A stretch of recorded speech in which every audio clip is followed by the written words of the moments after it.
Vous écoutez Radio Equinox, la chaîne du peuple. La chaîne du peuple. Bonjour. Parlons ce matin du fétichisme que certains veulent construire autour de la candidature unique de l'opposition. Fétichisme parce qu'ils pensent que cette démarche serait le remède qui manque à l'opposition pour renverser les gens du 6 novembre dans les urnes. Ce fétichisme nous rappelle un autre, le fétichisme autour de la surveillance des votes par les représentants de l'opposition dans les bureaux de vote. Un fétichisme qui n'est rien d'autre qu'une fuite en avant, une paresse analytique des enjeux réels de l'alternance au Cameroun, une mélodie endormissante de l'ogre dominant qui veut faire croire qu'il gagne éternellement les élections avec les scores russes ou les scores vietnamiens parce que l'opposition ne veut pas s'unir alors que eux, ils sont bien organisés. Ce qui est archi faux. Ils veulent toujours justifier leur score stalinien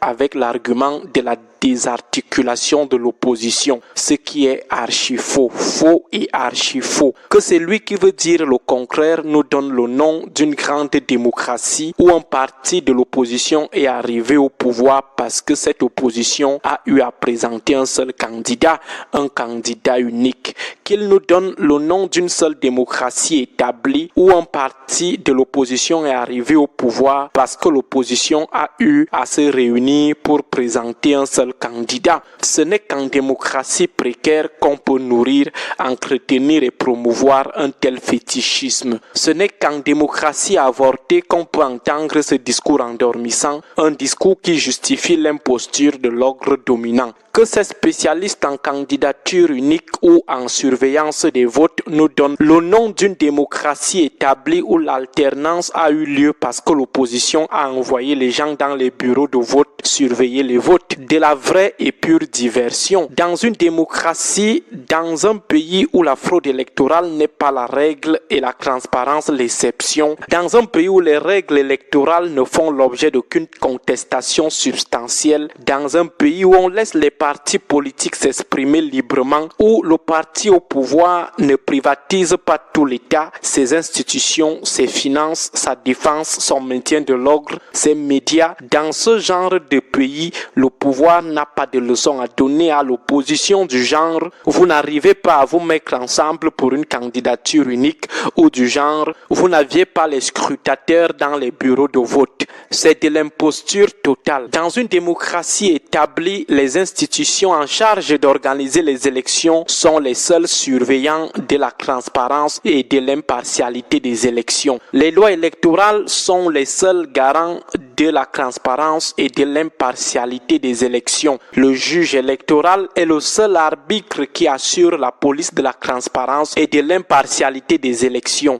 Si cela est assuré, on n'a pas besoin de candidats uniques ou alors on n'a pas besoin des gens qui vont aller faire les problèmes dans les bureaux de vote parce qu'ils surveillent les votes. Non, si le pouvoir se soucie réellement de l'opposition comme il le prétend en lui demandant de relever le défi de la coalition, qu'il accepte juste la transparence et l'impartialité. Si les spécialistes des candidatures uniques et des surveillances des votes se soucient du bien-être de l'opposition, qu'ils aident cette opposition à exiger du pouvoir l'institution des élections libres, justes et équitables au Cameroun et que le pouvoir arrête d'utiliser les moyens de l'État pour dominer les autres. Si cela est fait, on n'aura plus besoin de demander à l'opposition de trouver ce candidat unique, Messie des Messies. On n'aura plus besoin d'envoyer les membres des partis politiques aller faire les problèmes dans les bureaux de vote. Lorsque le SDF met le renouveau au sol en 1992, y avait-il une candidature unique de l'opposition? Le parti de l'opposition SDF avait fait la différence dans les urnes. La multitude des candidatures de l'opposition n'avait pas empêché le peuple de faire son choix parmi ces partis. Ça a été fait tout naturellement. Seulement, la Cour suprême que tenait le RDPC avait décidé comme elle voulait.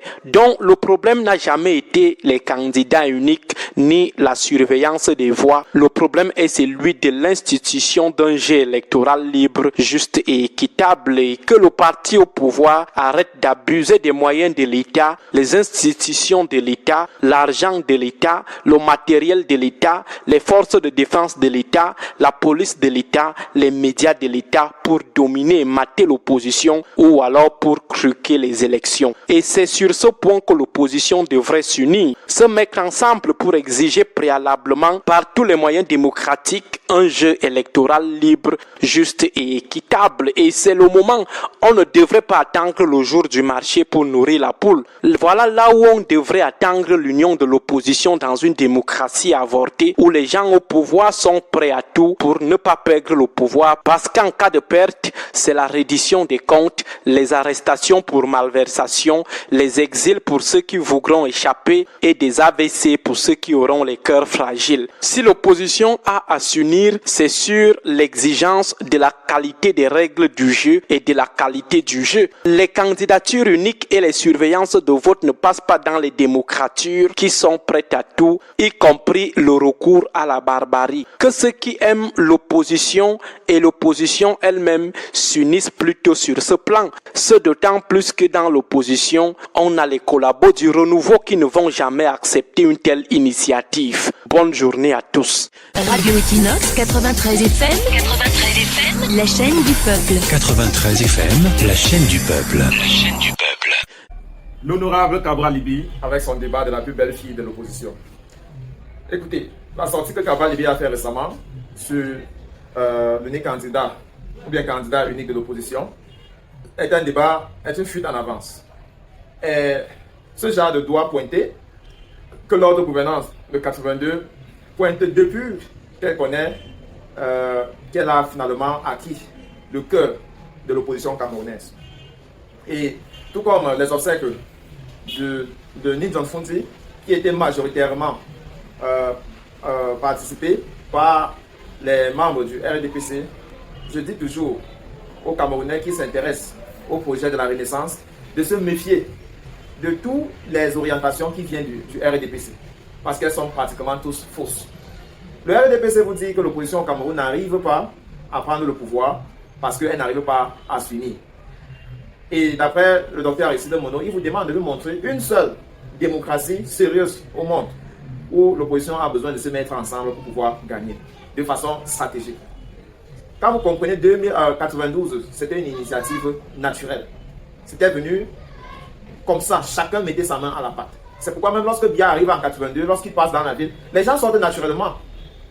On n'avait pas besoin d'aller vider les salles de classe pour que les gens se mettent en route pour recevoir le chef de l'État. Ce n'était pas ça.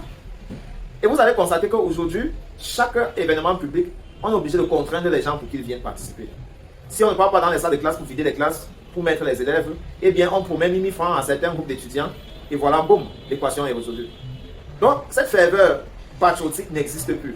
Ce qui me choque, c'est que c'est le même gouvernement qui après revient et nous parle du patriotisme, comment il fait aimer son pays, lorsqu'il passe tout le temps à acheter les voix, à acheter les consciences, à acheter tout ce qui devait être librement consenti. Deuxièmement, on vous parle des spectateurs, que le RDPC continue à voler les élections parce que l'opposition n'a pas assez de spectateurs dans les bureaux de vote. Ce sont des histoires dormies de bout. Oui, c'est ça la réalité qu'on vit. Oui, c'est ça qui maintient le pouvoir en place depuis près de 4 décennies. Mais si tout le peuple camerounais ne prend pas conscience que c'est leur destin, c'est sur leur destin que cela est joué, eh bien, on dit tout simplement que le peuple camerounais est à même titre complice et ne devrait pas se plaindre si le gouvernement en place continue à se maintenir. Parce qu'on est obligé finalement de travailler ensemble d'une façon que le peuple est acteur principal de la sortie de cette dictature farouche que le RDPC nous impose. On n'est pas obligé de voir la solution venant uniquement de l'opposition camerounaise. Vous avez vu au Sénégal, c'est tout le peuple sénégalais qui est sorti lorsque Sonko a été menacé. Même les déboires que Sonko est en train de vivre en ce moment, vous voyez que le peuple sénégalais est complètement dehors et en train de se mobiliser pour s'assurer que le pouvoir n'est pas corrompu par Macky Sall et ses hommes. Donc, Cabral Libby, tu peux continuer à jouer à la belle fille de l'opposition. Tu peux continuer à dire que les fourmis et les cigales ne se coalisent pas. Mais sache que le peuple t'observe. Oui, le peuple camerounais là, il t'observe. Tout ce qu'on a constaté depuis que tu es arrivé au Parlement, tes nouvelles costumes, bref, tu comprends déjà, les Camerounais disent que le PCRN est plus un proposant qu'un opposant. Parce qu'on voit tes méthodes. Et tiens-toi tranquille, tu n'es pas le premier parti politique à te comporter de cette façon. Tu fais pratiquement chantage à l'opposition, tu craches sur les initiatives. Et le docteur Aristide Mono te dit, monsieur, tiens, dans un pays sérieux, la coalition, c'est d'exiger à l'ordre gouvernante de mettre sur place une institution qui est transparente. qui peut faire foi à tous les acteurs qui participent au processus électoral. Lorsque cela n'est pas fait, le jeu est truqué d'avance. On vous dit que la machine électorale a déjà des statistiques très définies pour chaque parti politique qui participe à l'élection. Vous croyez que c'est la blague? Voilà pourquoi il vous pousse des arguments que vous allez vite avaler aux candidats comment ils appellent ça, candidat unique de l'opposition ou les scrutateurs dans les bureaux de vote, ce sont des histoires. Maintenant qu'on a dit ce qu'il devrait être, comment on va faire avec la réalité camerounaise? Et là, je convoque le peuple à témoin. Vous devez prendre votre responsabilité. Il y a un sage qui a dit, chaque génération a le devoir de connaître ses missions, l'accomplir ou bien la trahir. On a trahi le peuple camerounais depuis près de 4 décennies. On a donc le choix de continuer de trahir ce peuple-là ou alors prendre nos responsabilités. Prendre nos responsabilités, c'est d'abord s'intéresser sur le processus électoral, c'est-à-dire avoir son carte électorale, également pouvoir voter et défendre son vote. C'est ça qui fait de toi citoyen, c'est ça qui fait de toi quelqu'un qui est intéressé à la politique. Eh bien, si tu dis que la politique ne t'intéresse pas, il n'y a pas de problème. Il n'y a pas de problème. Mais tout comme le professeur Mandop Eyenge, que vous avez vu récemment sortir se plaindre au professeur Oyen Soso sur son contrat qui a été résilié. Lorsque cela va vous arriver, ne pleurez pas, parce qu'en réalité, l'opinion nationale et internationale n'est pas bête. Elle voit chaque jour ceux qui s'intéressent au cas social, ceux qui s'intéressent au cas économique, ceux qui s'intéressent à l'atmosphère politique du pays. Et également, le moment que vous aurez des difficultés, elle va également vous rappeler que madame, lorsque le peuple pleurait, vous n'étiez pas là et donc vous pouvez garder vos problèmes à vous. Voilà comment nous avons vu l'actualité avec ce chronique signé Dr Aristide Mono. Retrouvons-nous très prochainement pour un autre numéro. D'ici à là, prenez soin de vous quoi qu'il arrive, gardez le sourire et bien le bonjour. Félicitations, si tu es encore là, tu fais partie des 0,1% des gens qui finissent tout ce qu'ils ont commencé. N'oublie surtout pas de revisiter la chaîne pour fouiller d'autres contenus qui t'auront échappé lorsque tu n'étais pas encore abonné ici. Et n'hésite pas de recommander cette chaîne à d'autres personnes qui font des recherches sur le Cameroun ou alors qui aimeraient être au parfum de l'actualité de la politique camerounaise. N'oublie surtout pas de liker, c'est gratuit. Commenter également est gratuit. Et c'est l'une des choses que tu peux certainement faire pour apprécier nos contenus. Retrouvons-nous très prochainement. Reste scotché sur notre chaîne. À très bientôt.